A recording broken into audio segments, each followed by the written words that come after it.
ইরানে যে কোনো মুহূর্তে পারমাণবিক বোমা হামলা করতে পারে ইসরায়েল। যে কোনো মুহূর্তে ইরান পৃথিবীর মানচিত্র থেকে নিশ্চিহ্ন হয়ে যেতে পারে। আমরা যারা হাততালি বাজাইতেছি, বাংলাদেশের সকল সামাজিক যোগাযোগ মাধ্যম এবং মিডিয়া যা দেখতেছি, তাতে আমরা যেগুলো পাইতেছি সেগুলো হলো যে ইরান এমন এক শক্তিশালী মহা রাষ্ট্র যে এখন নাকি ইউরোপীয় ইউনিয়ন ইরানের কাছ থেকে নিরাপত্তা চাইতেছে আমেরিকার হাত থেকে বাঁচার জন্য। তো এগুলো হলো সবগুলো গাঁজাখড়ি কাহিনী। দেখেন, এই পৃথিবীতে একমাত্র জঙ্গি রাষ্ট্র যারা আছে বা যারা জঙ্গি মতাদর্শে বিশ্বাস করে, তারা এদের গাজার নৌকা পাহাড় দিয়ে যায়। যারা অতিরিক্ত গাঁজা সেবন করে তাদের নৌকা কিন্তু নদীতে চলে না, পাহাড় দিয়ে যায়। গাজার নৌকা পাহাড় দিয়ে যায় রে মনুয়া মাঝি, গাজার নৌকা পাহাড় দিয়ে যায়। নৌকা সাধারণত নদীতে চলার কথা, কিন্তু যারা গাঁজাখোর তারা দেখে শূন্যের উপর দিয়ে নৌকা চলতেছে। তেমনি এই পৃথিবীতে যারা জঙ্গি মতাদর্শে বিশ্বাসী হবে তারা কিন্তু মূল ইসলাম ধর্মের লোক না। যেমন আমি সৌদি আরবে এমন কোনো জঙ্গি গোষ্ঠী পাই নাই। যে মোহাম্মদী ইসলাম আমরা মানি,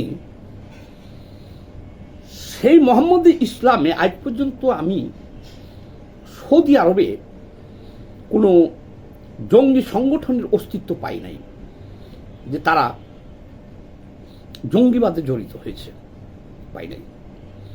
কিন্তু যে দেশে আল্লাহ রাসূলের সৃষ্টি, মোহাম্মদ ইসলাম,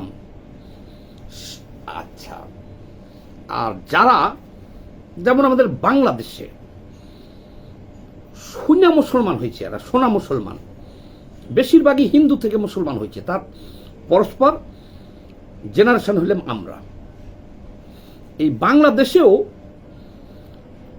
ধর্মের 72টা ফিকরা বাইর করে ফেলছে, 72টা শাখা প্রশাখা বাইর করে ফেলছে। ফেলে তারা সৌদি আরবকেই এখন আমাদের দেশের অনেক আলেম ওলামা হুজুর যারা আছে তারা সৌদি আরবকে মুসলমান হিসেবে স্বীকার করতে চায় না, বলতেছে না ওরা মুসলমান না, মুসলমান কিন্তু তারা সঠিক পথে নাই।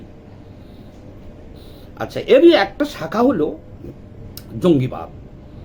এটা নাকি এরাই নাকি প্রকৃত মুসলমান। যেমন ধরেন আল কায়দা, বাংলাদেশের এনায়েতুল্লাহ আব্বাসী সহ অনেক আলেম, বড় বড় আলেম যারা, তাদেরকে বলতে শুনেছি ওয়াজে, তারা বলতেছে যে পৃথিবীতে একমাত্র সঠিক ইসলাম হলো আল কায়দা। আল কায়দার দর্শনটা কি? আল কায়দার দর্শন হলো পেটে বোমা, মানব বোমা বাইন্ধে নিয়ে বিধর্মীদের হত্যা করতে হবে। কিন্তু এই যে বললাম, এই জঙ্গিদের কোনো হিতাহিত জ্ঞান থাকে না। ওই গাঁজা খেয়ে যেরকম পাহাড় দিয়ে নৌকা চলে, এই জঙ্গিরা পাহাড় দিয়ে সব কিছু চালায় শূন্যের ওপরে। যেমন আপনাকে বলি আমি একটা একটা করে, আমেরিকায় কয়েকটা বিমান নিয়ে হামলা চালানো হলো, আমেরিকার টুইন টাওয়ার ধ্বংস করে দেওয়া হলো। এটা হলো একটা আত্মঘাতী হামলা। আচ্ছা, এতে কি হয়েছিল? আমেরিকা ধ্বংস হয়ে গেছে, আমেরিকা পরাজয় বরণ করেছে, আমেরিকা দখল করতে পারছে। তার রিয়াক্টে দেখা গেল যে এই ওসামা বিন লাদেন যে এই হামলাটা চালিয়েছিল, তাকে ধরার জন্য আমেরিকা একেবারে টোটাল আফগানিস্তানের দখল নিয়ে নিল,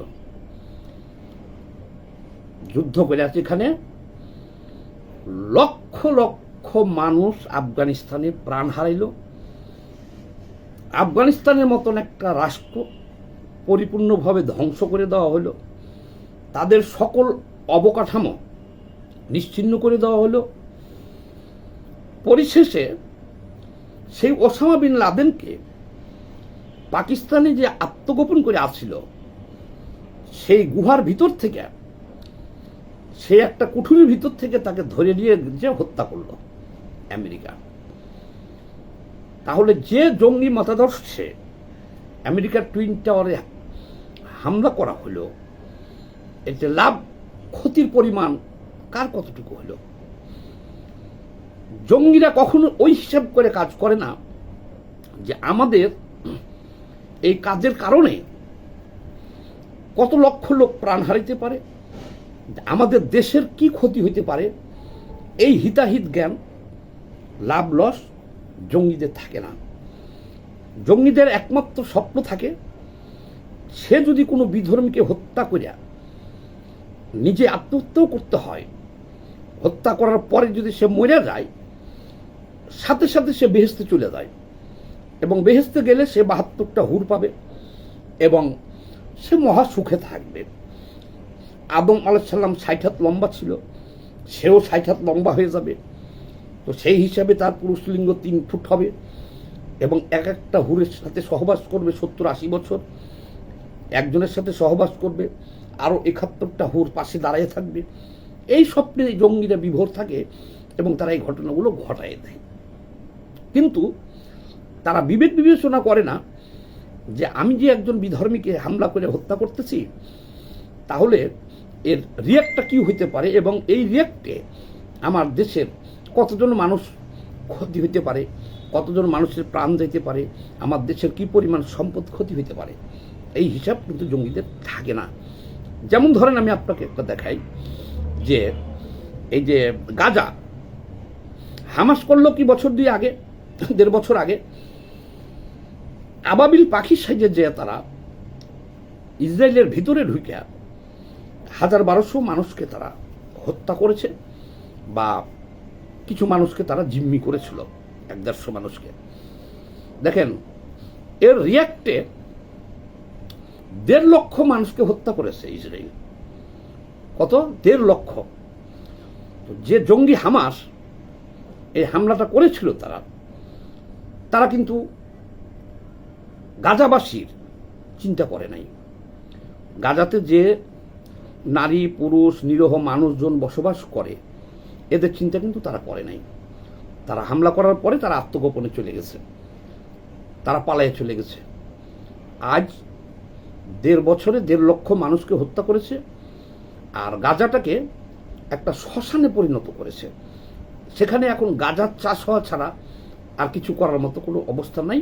কোনো বিল্ডিং, হাসপাতাল, স্কুল, কলেজ, মাদ্রাসা বা কোনো অবকাঠামো কিছুই রাখে নেই। তাহলে এই যে হঠকারিতা হামাস না করলে, তাহলে কি আমাদের এই ১.৫ লক্ষ গাজাবাসীর প্রাণ যাইতো না। তদ্রূপ সেই রেওয়াজ কিন্তু বাংলাদেশেও চলে আসছে। আপনারা জানেন, এই যে হলি আর্টিজেন হামলাটা বাংলাদেশে, এই যে গুলশানে কিছু বিদেশিকে হত্যা করলো, করে তারা নিজেরাও প্রাণ দিল, এতে আমাদের কি লাভ হয়েছে?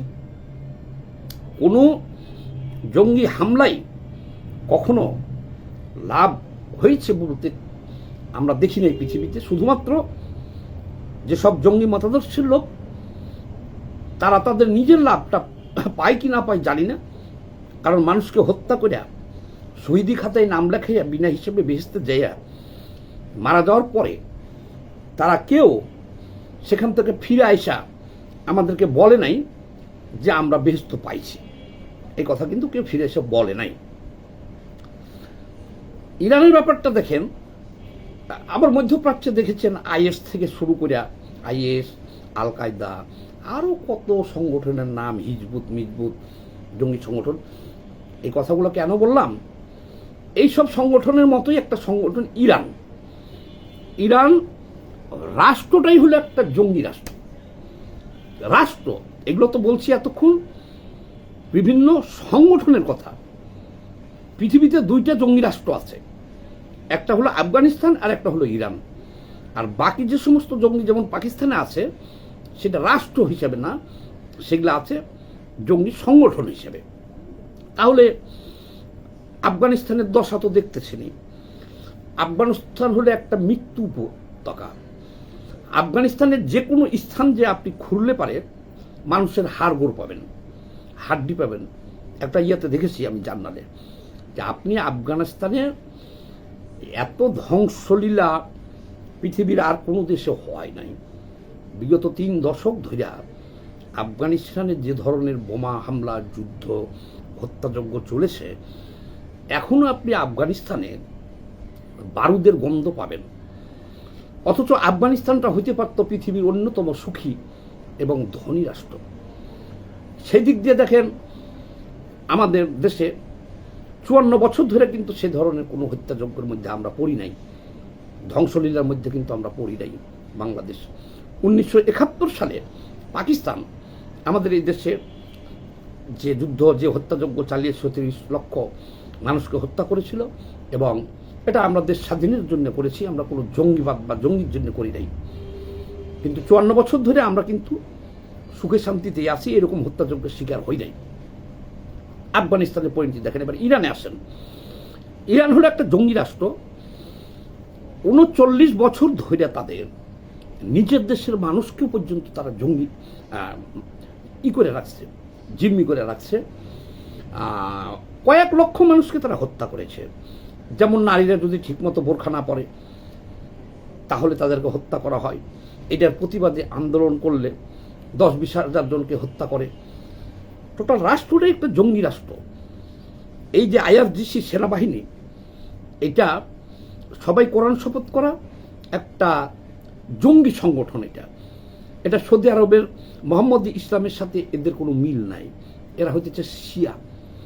এই জঙ্গি, এরা নিজেরা তো জঙ্গি রাষ্ট্র, এরা আরো বেশ কিছু ডালপালা জঙ্গি সংগঠন করে রাখছে মধ্যখানে।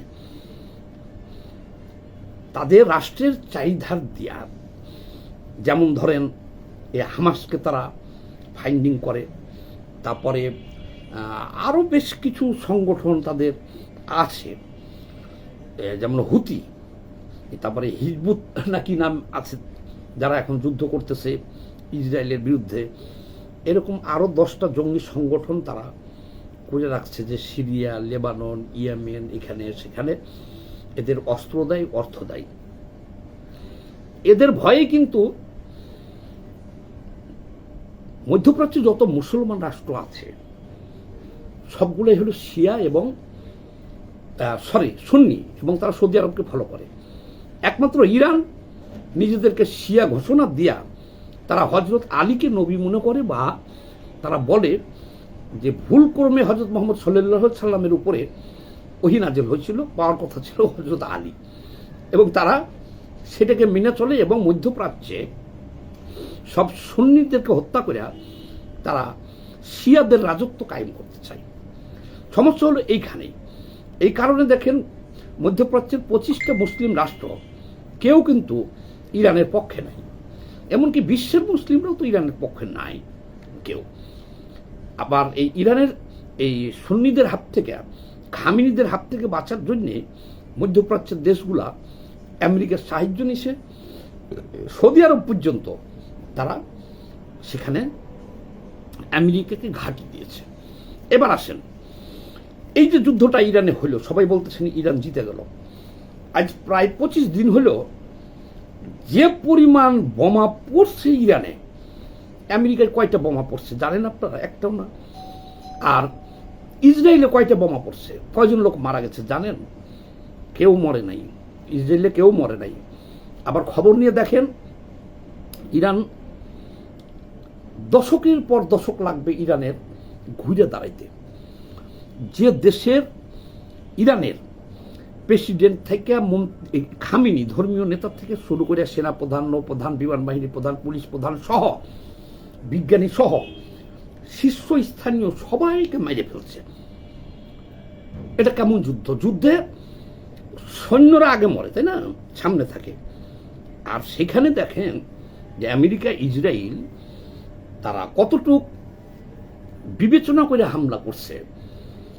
তারা কিন্তু এলোপাথারি পাবলিক মারা যাক এরকম হামলা কিন্তু তারা করে নাই, তারা টার্গেট করে হামলা করছে। তাহলে যে ইরান দেশটা নিজেদের প্রেসিডেন্ট, মন্ত্রী পরিষদ, বিজ্ঞানী কাউরে রক্ষা করতে পারে নাই, তারা মাইরে ফেলতেছে একের পর। আপনি যাকেই নিয়োগ দিতেছেন প্রধানমন্ত্রী হিসেবে তাকেই তারা মাইরে ফেলতেছে টার্গেট করে। কিন্তু তারা যাতে সিভিল লোকজন, পাবলিক লোকজন মারা না যায় যথেষ্ট সংযতভাবে হামলা চালিয়েছে, সামরিক লক্ষ্যবস্তু স্থাপন করে। ইসরায়েল আর আমেরিকার শক্তি, ইরানের শক্তি, এটা তো আর তুলনা করা চলে না, এটা সবাই জানেন। তাইলে ইসরায়েল আমেরিকা হারবে কিভাবে? কিন্তু জঙ্গিরা কখনো হারে না, জঙ্গিরা মরে। যুদ্ধ চলবে, এক সময় দেখবেন ইরান বলতে আর পৃথিবীর মানচিত্রে কিছুই নেই। এটি হলো জঙ্গিদের ধর্ম। এখন ক্লাস্টার বোমা নিক্ষেপ করেছে ইসরায়েলে, ইরান।